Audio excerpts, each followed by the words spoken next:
इसलिए मैंने दूसरे बैच का तो कराया। चलो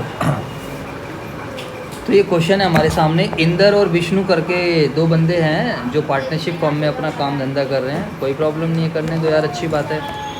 वर्किंग पार्टनरशिप रजिस्टर्ड आज ज्वाइंट स्टॉक कंपनी में रजिस्टर कराए हैं in the name of fellow travels limited on 31 May 2021 to take over the existing of, देखो 31 मई 2021 को 21 मान लिया हमने इसको, ठीक है।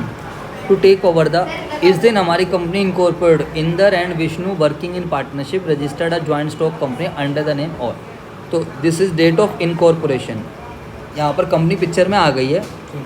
It was agreed that they would take over the assets of the partnership, कहता है फ्रॉम, तो इस वर्ड को पकड़ लो, ये पहले से बात हो गई है, पहले से एग्रीड हो गया था उनके बीच में कि वो एसेट्स लेंगे पार्टनरशिप फर्म की फ्रॉम 1 जनवरी 2021, 1 जनवरी 2021, समझ आई बात है। For a sum of 3 lakh, तो यहीं पर 3 लाख रुपए डिसाइड हो गया था। इसको बोलते हैं पीसी, जो हम जब किसी पुरानी कंपनी को खरीद रहे हैं या फिर पुराने बिजनेस को खरीद रहे हैं उसके मालिकों को जो पैसे देने पड़ते हैं। And that until the amount was discharge they would पे इंटरेस्ट ऑन एड, और ये भी उनके बीच में एग्रीमेंट हो गया था कि जब तक इंटरेस्ट ये डिस्चार्ज नहीं करा जाएगा तो interest at the rate 6% per annum देना पड़ेगा।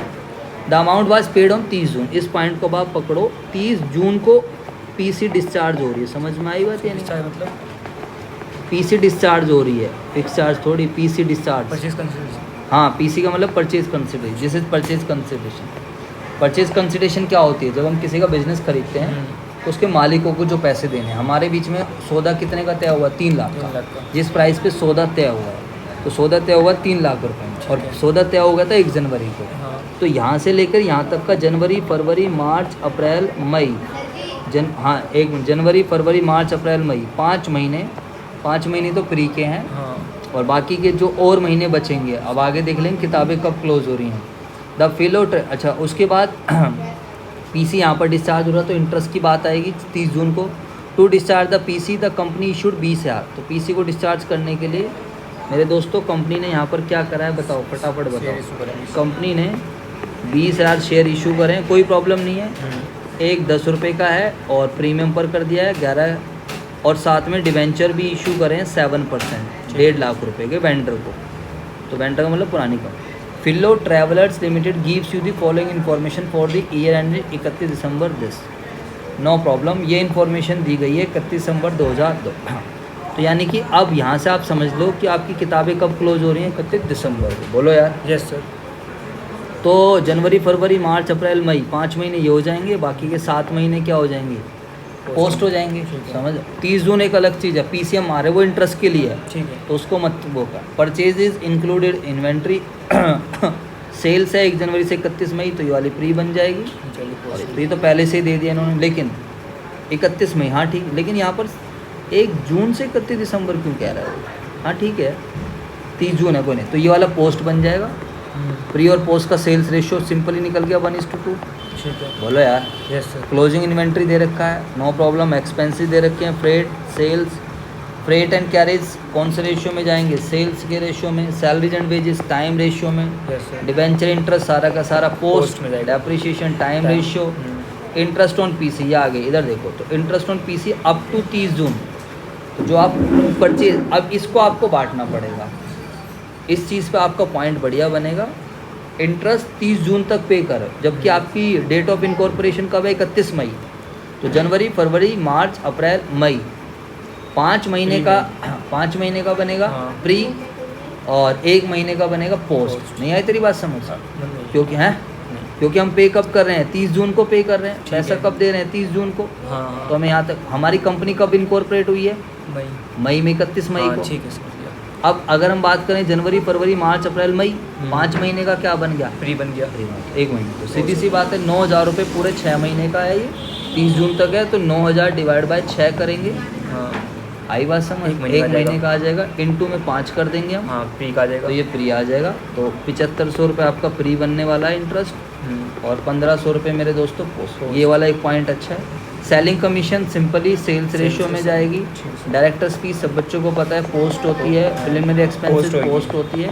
और ध्यान रखना प्रोविजन फॉर टैक्सेस कंपनी में रहता है, इसको हम पोस्ट मान लेते हैं, वैसे लिखा भी है entirely related with the company. ठीक है मेरे दोस्तों, तो इतना कोई बड़ा पॉइंट नहीं है। अब स्टेटमेंट बनाओ, एक्सपेंसेस को calculate P&L, pre incorporation profit and show. चलो तो सबसे पहले यहाँ पर हम देख लेते हैं क्या ग्रॉस प्रॉफिट दे रखा है, इन्होंने निकाला है gross profit. Gross profit allocated on the basis of this, तो ग्रॉस प्रॉफिट ये रहा ना, ग्रॉस प्रॉफिट निकाला हुआ कहीं से। बस रुक जा मेरा भाई, बहुत बढ़िया साहब है। इस पर संजय क्लासेस लिख के दिखाओ वाटर मार्क पे। चलो हाँ,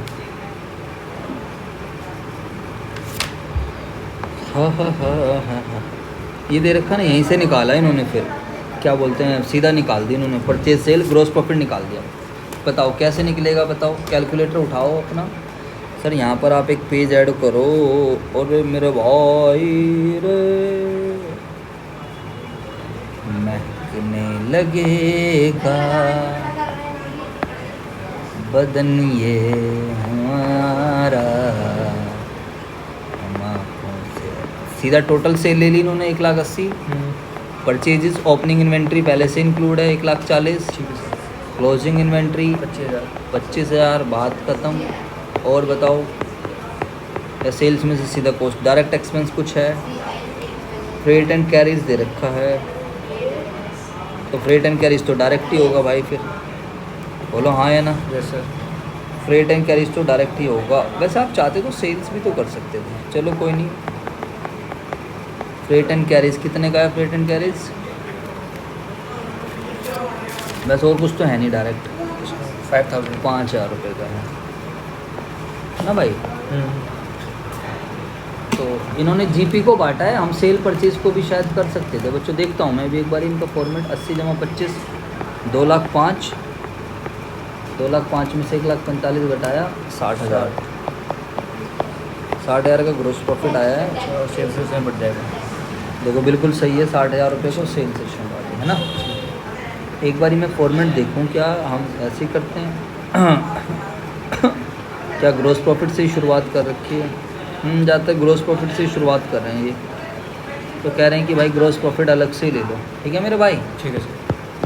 तो आप पहले ग्रोस प्रॉफिट निकाल लो, डायरेक्ट एक्सपेंसेस को डील करके, ओपनिंग स्टॉक परचेजिंग सबको डील करके, और फिर क्या करो आप अपना उसको सेल्स रेशियो में बांट दो। रहे बोलो। ठीक है सर। 1 मिनट भाई आ रहा हूँ, बॉर्डर बना के दिखाओ। चलो हाँ, पेज का बॉर्डर बनाओ। कहाँ चला गया भाई, क्वेश्चन कौन सा था? 4 था, लेसन 4 सर। तो इजी है। ठीक है बेटा, समझ में आई बात या नहीं यस है? सर।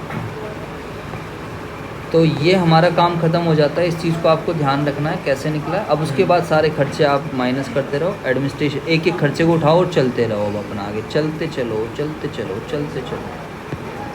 तो salaries and wages, simple salaries and wages किस पे आएगा उसमें? अगर आप इसको उस तरीके से करोगे तो शायद ज़्यादा बढ़िया रहेगा, बट ऐसे भी चल जाएगा। CPC EFDO, चलो छोड़ो ना, बताओ वही P&L का फॉर्मेट वाला। अच्छा। CPC cost of material consume purchase stock, उस हेड में दिखाओ, बट छोड़ो। एडमिनिस्ट्रेशन एक्सपेंसेस बता रहे हैं, तो सैलरी एंड वेजेस ले लिए इन्होंने पहले।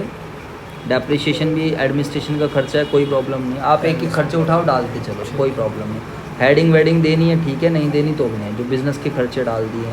फिर सेलिंग एक्सपेंसेस, इंटरेस्ट हटाना बेकार है, सीधा एक एक खर्चे को उठाओ डालता रहे। ठीक है। तो सैलरीज एंड वेजेस कौन से रेशियो में? टाइम टाइम रेशियो रेशियो में। ये टाइम रेशियो में बांट दिया। ठीक है बच्चों। हाँ सर। अब इन्होंने देखो कितना सही दिमाग लगा, इन दोनों को जोड़ के फिर बांट दिया, ज़्यादा बार बार बांटने में दिक्कत ना आए, क्योंकि दोनों का बेस क्या है, सेम है। हाँ। नहीं आई तेरी बात समझ? आ गई सर। ठीक है। सेलिंग कमीशन कौन से रेशियो में? सेल्स रेशियो में। ये बांट दिया, तो यहाँ से ये भी ख़त्म, सेलिंग कमीशन भी ख़त्म। इंटरेस्ट ऑन परचेज कंसिडरेशन, ये मैंने आपको पहले ही समझा दिया।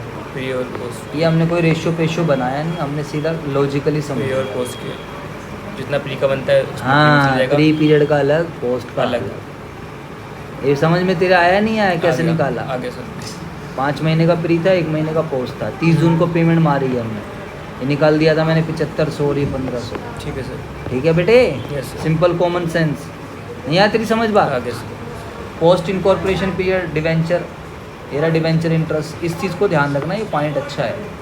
क्योंकि कंपनी जो डिवेंचर इशू करेगी वो तो कब होएगी? लास्ट में। डिवेंचर इंटरेस्ट डायरेक्ट दे रखा है तो बढ़िया है, दे रखा है डिवेंचर 5250 तो ये सारा पोस्ट ही होगा, ध्यान रखना। ये Yes, रहा sir. 1.5 लाख की हम्म, सारा पोस्ट है, क्योंकि और किसी में डिबेंचर आते ही नहीं है। कम- डायरेक्टर्स फीस आ गया। ठीक है सर, प्रिलिमिनरी हाँ, एक्सपेंस और ये बात भी ध्यान रखना, प्रोविजन फॉर टैक्स हमेशा हम पोस्ट मांगते हैं, बस ठीक है। क्वेश्चन खत्म हो जाता है नेट पर। ठीक है। ठीक है मेरे दोस्तों। Yes, sir. अच्छा, इन्होंने बैलेंस शीट भी बोली है क्या बनाने के लिए, एक्सट्रैक्ट ऑफ बैलेंस शीट।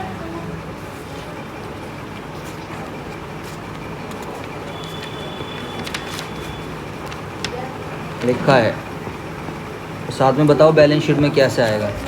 तो बैलेंस शीट में तो एसेट्स वगैरह आएंगी।